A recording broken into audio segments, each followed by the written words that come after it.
Hey guys, Thunder E here, and over a month ago we showcased our AMD APU build with the A10 7860K processor. We use the NZXT-K, it's pretty cool build, definitely check it out. I do like what we did with that, but this video is all about the A10 7860K. So it's my review on this processor, using it for a while, and the idea here is just to showcase some gaming with it and show you and tell you what I think about the processor itself. Now, I'm not doing any benchmarks. There are people who do much better job than I do, and I really don't care about benchmarks. I'd like to see how it performs when I actually use this stuff. So the A10 7860K, you can pick it up on Amazon. We'll have an Amazon link for you. Retails for about 130 bucks or so. And what I like about this is it's a very versatile chipset. Now, the APU has a processor, processor and a GPU built in, so which means it does graphical performance for you.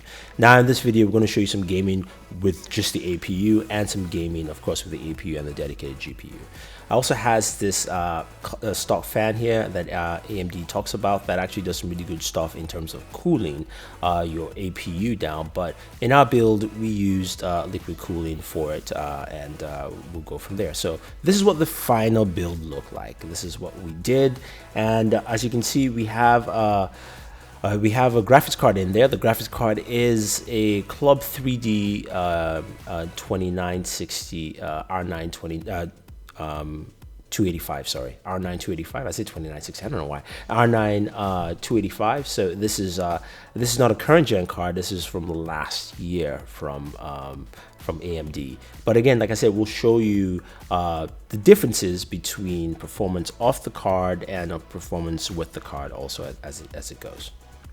Now, one of the things that AMD has done is changed its software suite. The new software is very fluid, allows for overclocking, allows for actually checking system resources. So even if you're using APU and GPU, you can actually overclock those things directly there. And they've done a really good job there. So what we're going to do is first take a look at some gameplay. Now, this, of course, is running just strictly on the APU. Now, for some reason, I don't know why my frames per second wasn't showing up there, but what you find here is that it chugs along. It's just doing roughly around 20 frames per second. I'm going to drop down the graphics from high to the lowest point possible. You can see it still can run the game. Now I'm playing Division here, which is an intense game in terms of just using up system resources here.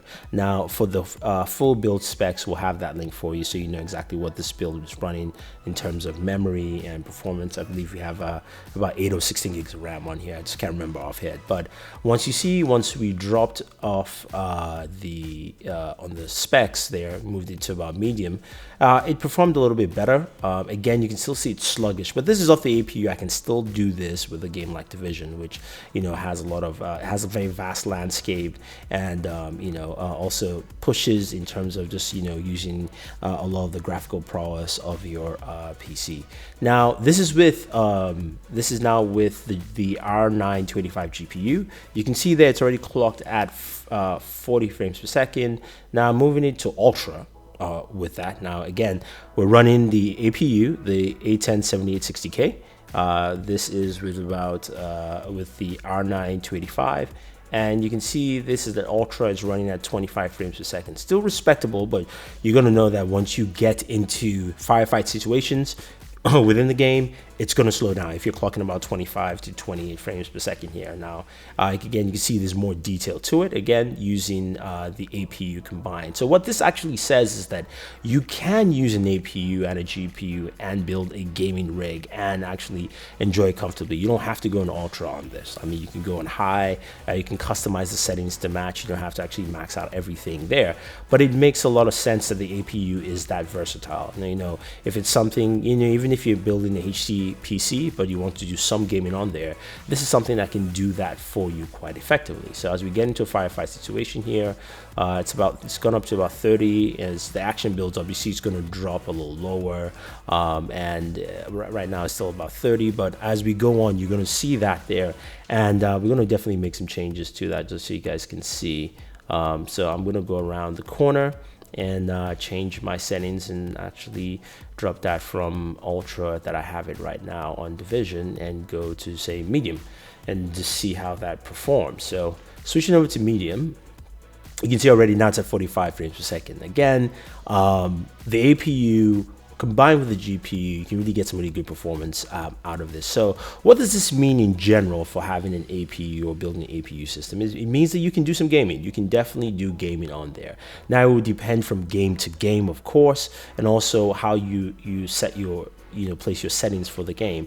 But performance wise though, I do like what the AMD has done with the 7860K, the A10 7860K. I think it's a solid processor altogether. And if you're looking to build a starter system HPC, you want to do some gaming on it, this is something you should definitely look at and pick up.